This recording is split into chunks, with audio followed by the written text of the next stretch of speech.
I had been selling weapons across 17 star systems for the better part of 3 decades, and I thought I had seen everything.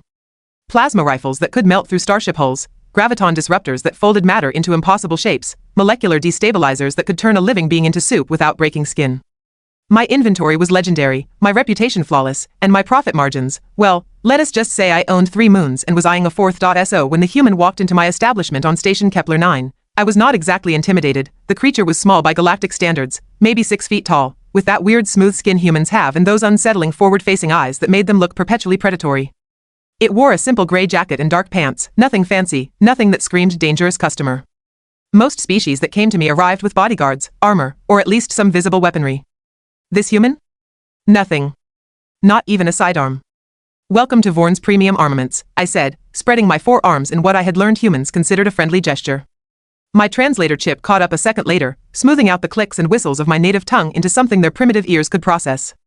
I am Vorn Kelix, and if it kills things, I sell it. What brings a human to the finest weapons dealer this side of the Andromeda trade route? The human smiled. Actually smiled. Like this was a social visit. Name's Marcus Webb, he said, his voice calm, almost lazy. Heard you've got quite the collection. I'm in the market for something new. I gestured toward the display cases lining the walls of my shop. Thousands of weapons gleamed under the blue-white lights, each one a masterpiece of destructive engineering. As you can see, I have everything a discerning customer might need. Beam weapons, projectile accelerators, chemical dispersal systems, even a few biological agents if you have the permits. What's your preference? Webb walked slowly along the cases, hands in his pockets, looking at my inventory the way someone might browse fruit at a market. Casual. Unimpressed. That should have been my first warning. You know, he said, stopping in front of a Krellian pulse cannon that cost more than most planets' annual defense budgets, I've been hearing a lot of chatter lately. Lot of folks in the galaxy seem to think human weapons are, what's the word you all use? Primitive? I felt my facial tendrils twitch in amusement.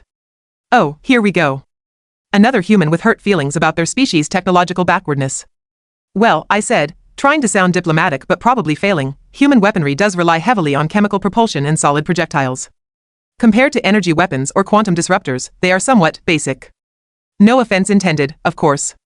None taken, Webb said, still smiling that infuriating smile. So you wouldn't be interested in carrying any human firearms in your shop? I actually laughed. Could not help it. The sound came out as a series of clicking barks that made my assistant, a nervous Plixian named Jort, jump behind the counter. Human firearms? Here? I gestured at my magnificent collection again. Why would I stock something that belongs in a museum when I have weapons that can level cities? I sell to professionals, Mr. Webb. Soldiers, mercenaries, planetary defense forces. They need real firepower, not antiques that throw metal pellets using controlled explosions. Webb nodded slowly, like he was considering this.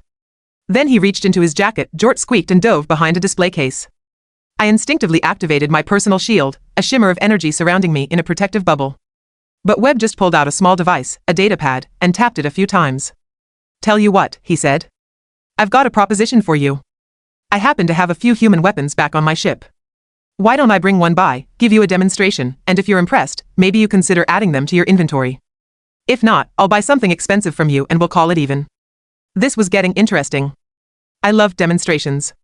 Half my sales came from showing potential customers exactly what my products could do, usually involving melons, ballistic gel dummies, or on one memorable occasion, a decommissioned frigate. And honestly, I could use the entertainment. Business had been slow lately. A demonstration? I leaned forward on my counter, my facial tendrils waving with genuine amusement now. Mr. Webb, I appreciate the confidence, but I have been in this business for 30 standard years. I have seen every weapon system in known space. What could you possibly show me that would change my mind about human firearms? Guess you'll find out tomorrow, Webb said. He was already heading toward the door. I'll bring something interesting. You got a range here, or should we do this outside? I have a testing facility in the back, I said. But Mr. Webb, I feel obligated to warn you. I am not easily impressed. And frankly, human weapons are famous throughout the galaxy for being loud, inefficient, and requiring constant maintenance. They jam, they overheat, they have limited ammunition capacity. Tomorrow, Webb repeated, cutting me off politely but firmly. Oh, and Vorn? You might want to prep some of your best armor for the demonstration. Really show the contrast, you know? He left before I could respond, the door sliding shut behind him with a soft hiss. I turned to Jort, who had finally emerged from his hiding spot, his 3 eyes blinking in confusion. Did that human just challenge me to prove him wrong? I believe so, sir, Jort said, smoothing his fur back down. I laughed again. This was going to be fun. Tomorrow, I would set up some of my best defensive gear, maybe a few pieces of military-grade armor, and this human would ping his little metal pellets off them while I explained, patiently, why the galaxy had moved on from such crude technology. Then he would feel embarrassed, buy a nice expensive plasma rifle to save face, and I would have a story to tell at the next arms dealers convention. Perfect. That night, I actually did some research on human weapons. Not because I was worried, mind you, just curious. The Galactic database had plenty of information. Humans had started with simple ballistic weapons, using chemical propellants to launch solid projectiles. Over their history, they had refined these designs, made them more efficient, more deadly, but never fundamentally changed the concept. Even their modern military still used weapons that would look familiar to a human from 500 years ago. Bullets. Gunpowder. Mechanical actions. Meanwhile, the rest of the galaxy had moved to energy weapons centuries before humanity even achieved spaceflight. We had left such primitive technology behind like a child abandoning wooden swords for real ones, went to sleep confident, comfortable, and completely unprepared for what was about to happen. The next morning, Webb arrived exactly on time, carrying a long black case. He seemed even more relaxed than yesterday, wearing the same jacket and a genuinely friendly expression that made my warning instincts prickle for reasons I could not quite identify. "Morning, Vorn," he said cheerfully. "Ready for the show?" "My testing facility awaits," I replied, leading him through the shop toward the reinforced room in the back. "I have set up several targets for you. Standard ballistic gel, combat armor from 3 different species, and a deflector shield unit. Feel free to shoot at whatever you like." Webb whistled appreciatively as we entered the range. It was impressive, if I said so myself. 50 meters long, reinforced walls capable of withstanding starship weapon fire, targeting systems, environmental controls. I could test anything here safely. "Nice setup," Webb said, setting his case down on a bench. "Before we start, can I ask what that armor there is rated for?" He pointed at a Krellian combat vest I had mounted on a stand. "Beautiful piece, really. Composite materials, energy-dispersing weave, could stop plasma bolts that would vaporize an unarmored target. That," I said proudly, "is rated to withstand direct hits from Class 3 energy weapons. Plasma rifles, laser cannons, anything short of a ship-mounted gun. It is military issue for one of the most aggressive species in known space. Costs about 30,000 credits." "Interesting," Webb said. He opened his case. Inside was a weapon that looked, well, honestly, it looked like a piece of art. Dark metal, wood grain stock, complex mechanical assembly. It was clearly old-fashioned, clearly human, and clearly built with a level of craftsmanship that surprised me. But still, it was just a bullet thrower. "This," Webb said, lifting it carefully, "is what humans call a hunting rifle. This particular model is about 80 years old, actually belonged to my grandfather. Uses a cartridge called .308 Winchester. Fires a lead projectile weighing about 150 grains at roughly 2,800 feet per second. I did the conversion math in my head. Fast, for a solid projectile, but nothing compared to the velocities energy weapons achieved. And lead? One of the softest metals? Please. That is what you brought to impress me?" I asked. "An antique hunting rifle?" Webb smiled that smile again. "Well, let us see how it does against your fancy armor first, shall we?" He loaded the weapon with practiced movements, the mechanical clicking somehow ominous in the quiet of the range. Then he raised it, aimed at the Krellian armor, and paused. "You might want to step back a bit," he said. "These old guns are pretty loud." I almost laughed but caught myself. "Fine. Let the human have his moment before reality crushed his primitive pride." Webb squeezed the trigger. The sound was incredible. Not loud, exactly, violent. A crack that seemed to hit me in the chest even through my protective membranes. The weapon kicked visibly against Webb's shoulder, smoke curling from the barrel, and the Krellian armor, that beautiful, expensive, military-grade piece of equipment, there was a hole in it. Not a scorch mark. Not a dent. A hole. Clean through the front, bigger hole out the back, and the ballistic gel dummy behind it had exploded. Actually exploded. Gel everywhere, the stand bent, the back wall scarred where the projectile had finally stopped after punching through everything in its path. I stared. My facial tendrils went completely still, frozen in shock. Webb lowered the rifle, still smiling. "So," he said casually, "that's a primitive human weapon. I've got a few more in the ship if you want to see them. Some newer military stuff. Really interesting designs. But I figured we would start with Grandpa's hunting rifle. You know.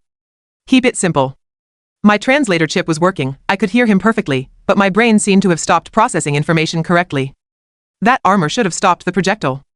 Should have dispersed the kinetic energy, spread it out, rendered it harmless. Instead, there was a hole. A very, very concerning hole. How? I managed. That is impossible. The energy dispersion alone, yeah, about that, Webb said, walking toward the destroyed target. See, energy weapons are great, don't get me wrong. But they have a weakness. They are energy. You can disperse them, reflect them, absorb them with the right materials.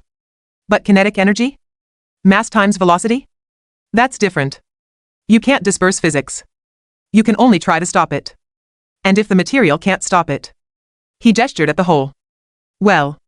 I felt something I had not experienced in my entire career as an arms dealer, fear, not of Webb, exactly. But of the implications. If this was what humans considered a primitive hunting rifle, something their civilians used to shoot animals for sport, what in the name of the Galactic Corps did their military use? Mr. Webb, I said slowly, I think we need to continue this demonstration. And, perhaps discuss exclusive distribution rights. That smile got even wider. I was hoping you'd say that. I spent the next hour watching Marcus Webb systematically dismantle every assumption I had ever made about human weapons technology, and honestly, I was starting to wonder if my entire career had been built on a fundamental misunderstanding of what made a weapon effective. After the hunting rifle destroyed the Krellian armor, I thought perhaps it was a fluke. Maybe that particular piece had a manufacturing defect. Maybe the projectile had hit at exactly the right angle. So I set up more targets. Better targets. Of the Cien shield generator rated for military dropships. Composite armor from 6 different species. Even a personal deflection field that cost more than my first ship. Webb just kept shooting. The shield generator, that beautiful piece of technology that could deflect particle beams and disperse plasma bolts across its entire surface. The bullet went straight through it. The generator did not even register the projectile until after it had punched through the emitter array and shattered the power core. Apparently, shields designed to stop energy had a tiny, almost negligible problem with stopping solid matter moving at hypersonic velocities. The thing about shields, Webb explained while loading another round, his tone conversational like we were discussing the weather, is they're optimized for what people actually use. Energy weapons became standard what, 400 years ago across most of the galaxy? So shields evolved to counter energy. Makes perfect sense. But kinetic barriers require completely different technology. Way more power-intensive, harder to miniaturize. Most species figured, why bother when nobody uses ballistic weapons anymore? Except humans, I said weakly, watching Jort sweep up the remains of the shield generator. Except humans, Webb agreed. We kept using them because, well, they work. They're reliable. A bullet doesn't care about electromagnetic interference, solar flares, or whether your power supply is working. It just goes where you point it and ruins someone's day when it gets there. He set the hunting rifle down gently and opened his case again, pulling out something smaller. A handgun, though built with the same disturbing level of craftsmanship as the rifle. Dark metal, worn grip, but meticulously maintained. This is what we call a .45 caliber pistol, Webb said. Much shorter range than the rifle, obviously. Much slower projectile, relatively speaking. But at close range? Well, let me show you. He fired at a piece of Vrelian bioarmor, the kind that actually healed itself from energy weapon hits by redistributing damaged tissue. The projectile hit center mass, and the bioarmor just stopped working. The self-repair mechanisms tried to activate. I could see the biological systems attempting to respond, but the massive temporary cavity created by the bullet's passage had destroyed too much tissue too quickly. The armor twitched once and went still. Hydrostatic shock, Webb explained. The projectile creates a pressure wave through any fluid or soft tissue. With energy weapons, you get a clean burn. With bullets? Everything in the path and around the path gets disrupted. Different kind of damage. Not better or worse necessarily, just different. I took the chip, feeling its weight in my palm. Such a small thing, but it represented a complete shift in how the galaxy thought about weapons. How we thought about humans, too. They had not just kept their primitive technology out of stubbornness or nostalgia. They had kept it because it worked. Because it gave them an advantage nobody else had even considered, smart. Terrifyingly smart. So, Webb said, packing his weapons back into the case with practiced efficiency, do we have a deal? Exclusive distribution rights for this sector, proper contracts, Earth gets a reputable dealer and you get to be the first person selling the most effective infantry weapons in the galaxy? I looked at the destroyed targets, at the holes in armor that should have been impenetrable, at the shattered remains of technology one had thought was invincible. Then I looked at Webb, this human who had walked into my shop with nothing but confidence and a case full of what I had thought were antiques and why facial tendrils curled and what humans had learned to recognize as a smile. Mr. Webb, I said, extending my primary hand, I believe we can do business. Substantial business. But I have one condition. Name it, Webb said, shaking my hand with that peculiar human custom. Next time you want to demonstrate a weapon, maybe start with something less expensive than Krellian combat armor? My profit margins just took a serious hit today, and that's before we even discuss partnership terms. Webb laughed, a genuine sound that echoed through the testing range. Deal. Though if you're going to be selling these, you're going to need some cheaper armor anyway. For demonstrations. Cheaper armor that your weapons can destroy, I said. Wonderful. My competitors are going to panic when they figure out what I am selling. Half of them have entire warehouses full of energy shields that just became a lot less valuable. Probably shouldn't mention that too loudly, Webb suggested. At least not until we get our contract signed and your first shipment arrives. Let them figure it out on their own. How delightfully ruthless, I said with genuine appreciation. You are going to fit right into the arms dealing business, Mr. Webb. Welcome to the industry. We spent the next few hours working through the details. Pricing, distribution networks, training protocols. Webb had answers for everything, documents for every concern, solutions for every problem. This was not some half-planned venture. This was a calculated entry into the galactic arms market, years in the planning, and I was lucky enough to be their first major partner. By the time Webb left, I had signed preliminary agreements that would make me the exclusive distributor of human kinetic weapons for 17 systems. My shop, which had specialized in energy weapons for 3 decades, was about to pivot entirely. It was risky. It was bold. IT was probably the smartest business decision I had ever made. Jort approached carefully as the door closed behind Webb. Sir, are we really doing this? Selling human weapons? Jort, I said, looking at the hole-riddled remains of my demonstration targets, we are not just selling human weapons. We are getting in on the ground floor of a complete military revolution. In 5 years, every military force in this sector will be carrying kinetic weapons alongside their energy guns. In 10 years, shield technology will have completely evolved to counter ballistic threats. And we, my nervous friend, are going to be the ones who supplied the weapons that made it all happen. But what about our current inventory? Jort asked. All those plasma rifles and particle cannons? I smiled, my facial tendrils waving with anticipation. Fire sale. Everything must go. We need room for the new merchandise anyway. And trust me, once people see what these human guns can do, they are going to be very interested in upgrading their defensive systems. We will sell the weapons that defeat the old armor, then we will sell the new armor designed to stop the weapons. It is beautiful, really. Humans call it synergy. Jort looked confused, but that was normal. He would understand eventually.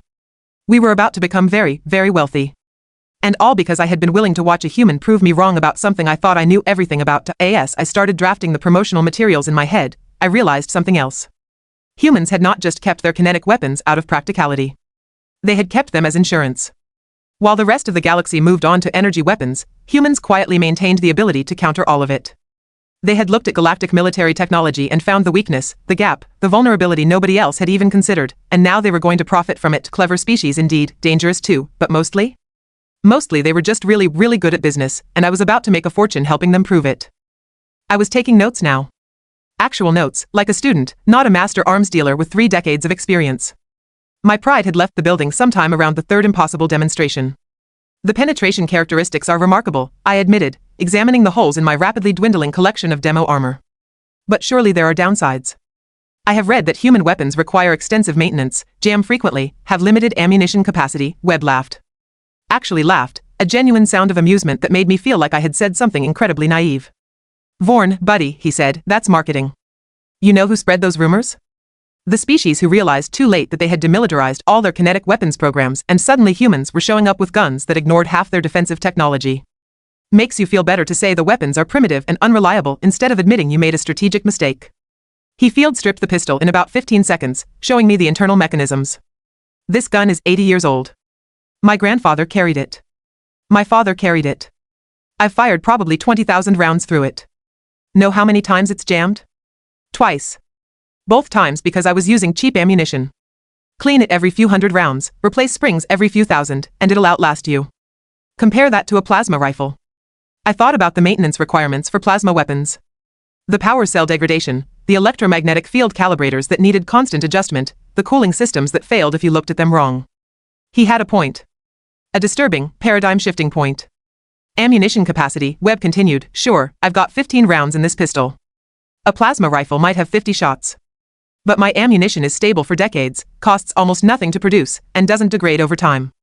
Your plasma cartridges? They lose charge, they're expensive, and they explode if damaged. I've seen entire armories go up because one plasma cell took a hit. My ammunition? You could literally set it on fire and probably be fine. Probably? I asked. Well, there would be some pops and bangs, but nothing compared to a plasma cell explosion. Different chemistry. Much more stable. He pulled out another weapon, this one looking decidedly more modern and frankly terrifying. All angles and aggressive lines, with some kind of optical sight mounted on top. Now this, Webb said with obvious pride, is current military issue. What we call a battle rifle. Fires a round called 6.5mm Creedmoor. Smaller projectile than the hunting rifle, but much faster, much more aerodynamic. Effective range about 1,200 meters with the right shooter. Semi-automatic, meaning I can fire as fast as I can pull the trigger. 20-round magazine. I looked at my testing range. 50 meters long. That seems like overkill for this space. Yep, Webb agreed cheerfully. He aimed at the farthest target, some surplus armor I had been meaning to sell to a mining company. But I can show you the accuracy. He fired 5 rounds in quick succession, the weapon barking rapidly, casework ejecting in a glittering arc. All 5 rounds hit within a circle I could cover with my smallest hand. At 50 meters. With a weapon that was apparently designed to make accurate shots at 20 times that distance. The military versions get even more interesting, Webb said. Armor-piercing rounds with tungsten cores. Explosive rounds. Incendiary rounds. Even smart rounds that can adjust their trajectory mid-flight, though those get expensive. Turns out, once you have a stable ballistic platform, you can do a lot with what you put in the barrel. My mind was racing through the implications. Every shield system in the galaxy was optimized wrong. Every armor system had a vulnerability nobody had bothered to address because the threat did not exist anymore. Except it did. It had existed the whole time, on Earth, quietly being refined and perfected while the rest of the galaxy moved on to what we thought were better things.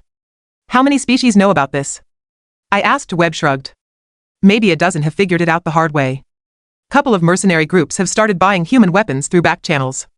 That's actually why I'm here. Earth's military command figured, instead of letting knockoffs and black market guns spread around the galaxy, why not establish legitimate trade? Get proper distribution, quality control, training programs. Make sure people know what they are buying. And you came to me, I said slowly. You have a reputation, Vorn. Honest dealer, good connections, you don't ask too many questions but you don't sell to genocidal maniacs either. We did our research. You're exactly the kind of partner we're looking for. Partner. He said partner, not supplier. That was significant. I would need exclusive rights, I said, my business instincts finally overriding my shock. At least for this sector. And I would need a demonstration line, full technical specifications, training materials.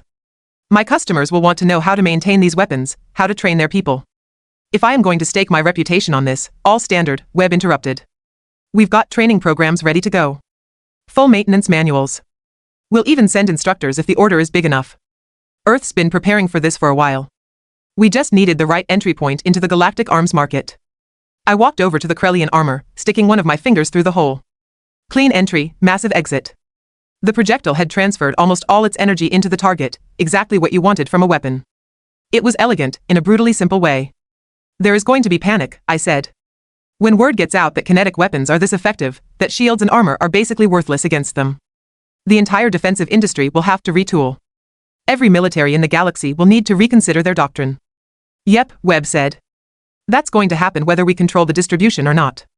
Better that it happens through legitimate channels, with proper safety protocols and training. Otherwise, you're going to have every criminal organization and pirate fleet in space armed with weapons they barely understand. That gets messy. He had a point. A very good point.